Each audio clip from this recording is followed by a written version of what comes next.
Hormuz প্রণালী পরিচালনায় Iran Oman প্রাথমিক সমঝোতা তৈরি হচ্ছে নতুন আন্তর্জাতিক রুট। প্রয়োজনে তেহরানে একাই হামলা চালাবে ইসরায়েল, হুমকি নেতানিয়াহুর। কিয়েভের রেল স্টেশনে রুশ হামলায় নিহত ৮, আহত ১২। পাল্টা আঘাতের হুমকি ইউক্রেনের। পশ্চিমাদের আকাশ সুরক্ষা সহায়তা কমেছে, অভিযোগ জেলেনস্কির।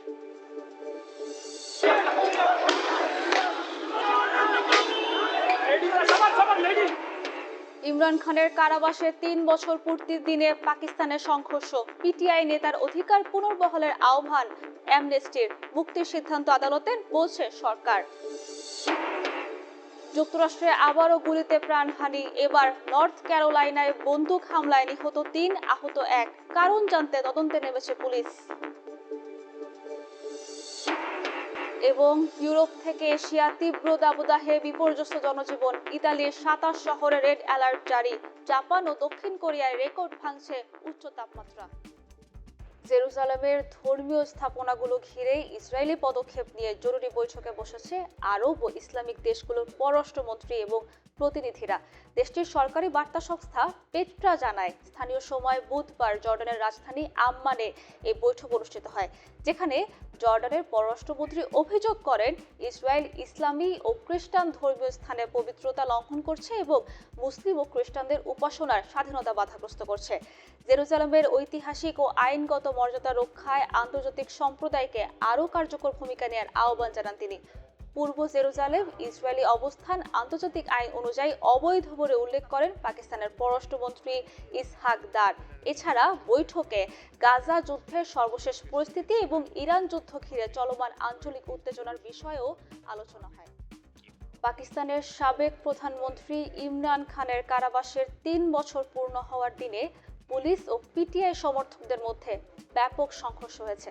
করাচি সহ বিভিন্ন শহরে বিক্ষোভ মিছিল বের করে টিয়ার গ্যাস, লাঠিচার্জ করে আইন শৃঙ্খলা বাহিনী। আটক করা হয় বেশ কয়েকজনকে।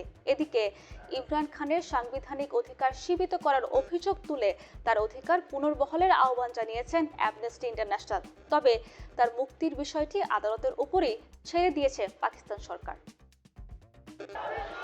পাকিস্তানের সাবেক প্রধানমন্ত্রী ও পিটিআই নেতা ইমরান খানের বন্দিদশার ৩ বছর পূর্ণ হওয়ার দিন দেশটির বিভিন্ন শহর বিক্ষোভে উত্তাল হয়ে ওঠে। করাচির গুরুত্বপূর্ণ সড়কগুলোতে হাজার হাজার পিটিআই সমর্থক ব্যানার, ফেস্টুন নিয়ে জমায়েত হয়ে সরকার বিরোধী স্লোগান দেয়। বিক্ষোভকারীদের ছত্রভঙ্গ করতে টিয়ার গ্যাস নিক্ষেপ ও লাঠিচার্জ করে পুলিশ। এতে বেশ কয়েকজন কর্মী আহত হন। আটক করা হয় অনেককে।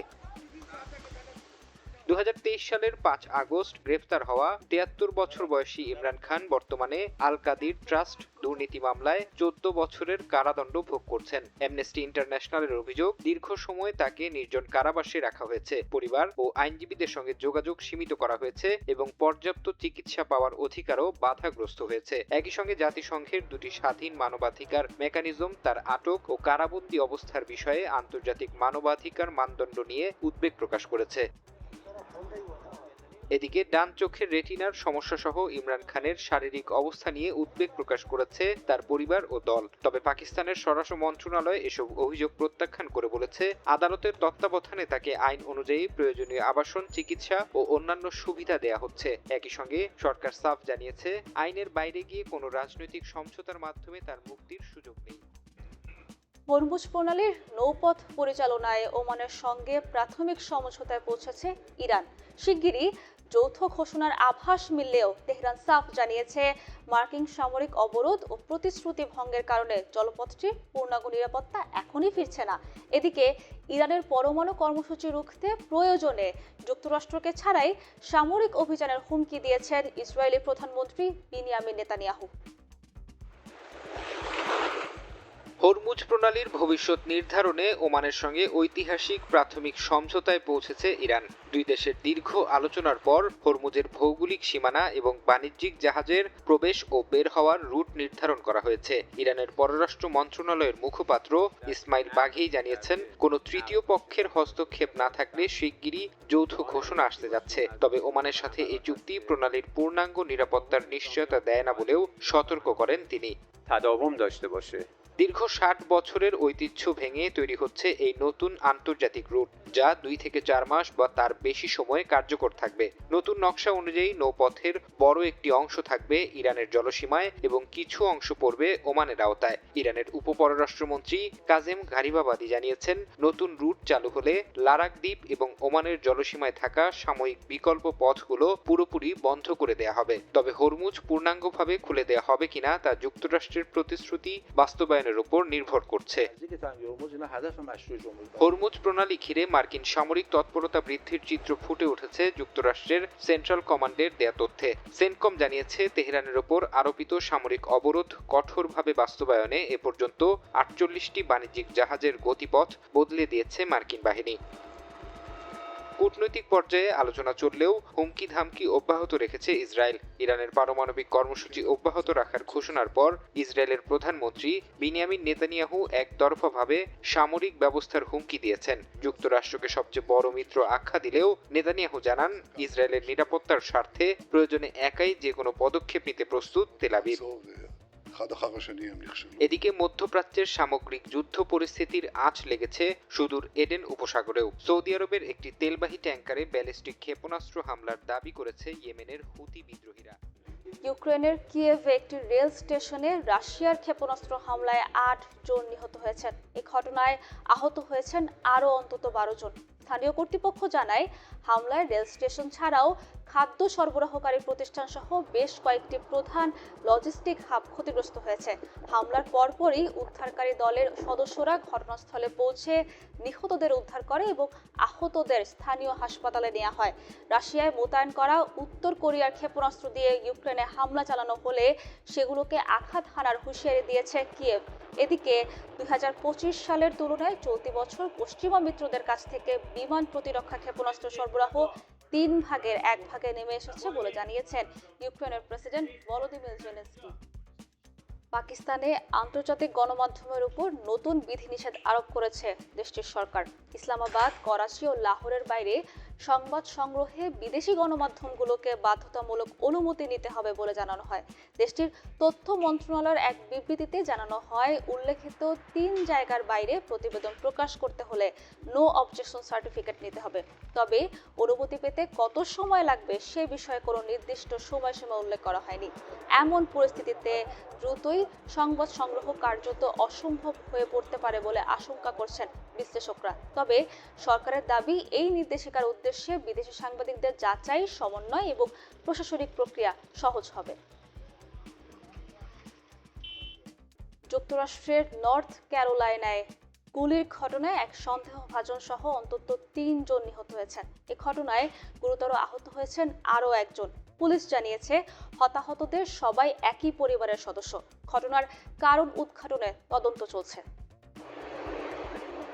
আবারও গুলিতে প্রাণ ঝরল যুক্তরাষ্ট্রে। বুধবার দেশটির নর্থ ক্যারোলাইনার ক্যাসওয়েল কাউন্টির প্রসপেক্ট হিল এলাকার ব্রুকস রোডের একটি বাড়িতে হঠাৎই গুলির ঘটনা ঘটে। খবর পেয়ে স্থানীয় সময় সকাল ৮টার দিকে ঘটনাস্থলে পৌঁছায় পুলিশ। সেখানে পৌঁছে একাধিক ব্যক্তিকে গুলিবিদ্ধ অবস্থায় দেখতে পান নিরাপত্তা বাহিনীর সদস্যরা। বন্দুকযুদ্ধের এই ঘটনায় সন্দেহভাজন হামলাকারী সহ কয়েকজন ঘটনাস্থলেই নিহত হন বলে জানা গেছে। এই ঘটনায় গুরুতর আহত আরও একজনকে উদ্ধার করে স্থানীয় হাসপাতালে ভর্তি করা হয়েছে। পরে এক জরুরি সংবাদ সম্মেলনে স্থানীয় পুলিশ প্রধান জানান, ঘটনাটিতে জড়িত এবং হতাহতদের সবাই বয়স্ক এবং তারা একই পরিবারের সদস্য।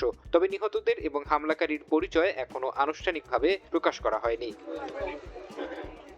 এদিকে north Carolina state bureau of investigation, SBI এবং স্থানীয় পুলিশ ঘটনাস্থল থেকে আলামত সংগ্রহ ও তদন্ত কাজ চালিয়ে যাচ্ছে। আইন শৃঙ্খলা রক্ষা বাহিনী নিশ্চিত করেছে, এটি একটি বিচ্ছিন্ন পারিবারিক ঘটনা এবং বর্তমানে স্থানীয়দের জন্য নিরাপত্তা সংশ্লিষ্ট কোনো হুমকি নেই। ইউরোপ থেকে এশিয়া, তীব্র তাপপ্রবাহে বিপর্যস্ত জনজীবন। ইতালির ২৭টি বড় শহরে জারি করা হয়েছে রেড হিট অ্যালার্ট। ভ্যাটিকানেও পোপের অনুষ্ঠান সরিয়ে নেওয়া হয়েছে ভবনের ভিতরে। মন্টিনিগ্রোতে প্রচণ্ড গরম থেকে বাঁচতে সমুদ্রে ভিড় করছেন স্থানীয় বাসিন্দা ও বিদেশি পর্যটকরা। চেক প্রজাতন্ত্রের সবচেয়ে বেশি বিপাকে পড়েছেন গৃহহীনরা। অন্যদিকে এশিয়ার দেশ জাপান ও দক্ষিণ কোরিয়াতেও ভাঙছে তাপমাত্রার রেকর্ড। আরও এক দফায় তীব্র তাপপ্রবাহের কবলে ইউরোপের বিভিন্ন দেশ। ইতালির ২৭টি শহরে জারি করা হয়েছে সর্বোচ্চ রেড হিট অ্যালার্ট। প্রচণ্ড গরমের কারণে ভ্যাটিকানের সেন্ট পিটার স্কোয়ারে পোপ লিওর সাপ্তাহিক সাধারণ সাক্ষাৎকার ভবনের ভেতরে আয়োজন করা হয়। দর্শনার্থীরা বলছেন প্রচণ্ড গরমে এটি সময় উপযোগী সিদ্ধান্ত। ইতালিতেই নয়, বলকান অঞ্চলেও তাপমাত্রা পৌঁছেছে প্রায় 40 ডিগ্রি সেলসিয়াসের কাছাকাছি। প্রচণ্ড গরম থেকে বাঁচতে মন্টিনিগ্রোর সমুদ্র সৈকতে ভিড় করছেন স্থানীয় ও বিদেশি পর্যটকরা। সৈকতে নেমে কিংবা ছায়ায় বসে গরম থেকে বাঁচার চেষ্টা করছেন কেউ কেউ। ক্রমবর্ধমান তাপপ্রবাহের সঙ্গে খাপ খাইয়ে নেয়ার চেষ্টা করছেন বিভিন্ন পেশাজীবীর মানুষও। জলবায়ু পর্যবেক্ষকরা বলছেন পশ্চিম ইউরোপের গড় সর্বোচ্চ তাপমাত্রা স্বাভাবিকের তুলনায় 4 ডিগ্রি সেলসিয়াসেরও বেশি। চেক প্রজাতন্ত্রের রাজধানী প্রাগে সবচেয়ে কঠিন পরিস্থিতিতে পড়েছেন গৃহহীন মানুষরা। প্রচণ্ড গরমে তাদের কাছে খাবার, ঠান্ডা পানীয় ও চিকিৎসা সেবা পৌঁছে দিচ্ছে সামাজিক সংগঠনগুলো। স্বেচ্ছাসেবীরা বলছেন তাপপ্রবাহে পানি শূন্যতা ও হিট স্ট্রোকের ঝুঁকি ঠেকাতে নিয়মিত মাঠে কাজ করছেন তারা। গৃহহীনদের অনেকেই ছায়া, নদীর পানি কিংবা শহরের কুলিং স্পটকে একমাত্র আশ্রয় হিসেবে বেছে নিয়েছেন। এদিকে পূর্ব এশিয়াতেও ভাঙছে তাপমাত্রার রেকর্ড। দক্ষিণ কোরিয়ার সিওল ও আশেপাশের এলাকায় তাপমাত্রা 39 ডিগ্রি সেলসিয়াসের কাছাকাছি পৌঁছেছে। জাপানেও কয়েক সপ্তাহ ধরে চলছে অস্বাভাবিক গরম। প্রচণ্ড গরমের কবলে মানুষ থেকে শুরু করে চিড়িয়াখানার প্রাণীরাও। বিশেষজ্ঞরা সতর্ক করে বলছেন জলবায়ু পরিবর্তনের প্রভাবে তাপপ্রবাহ আরও তীব্র হচ্ছে।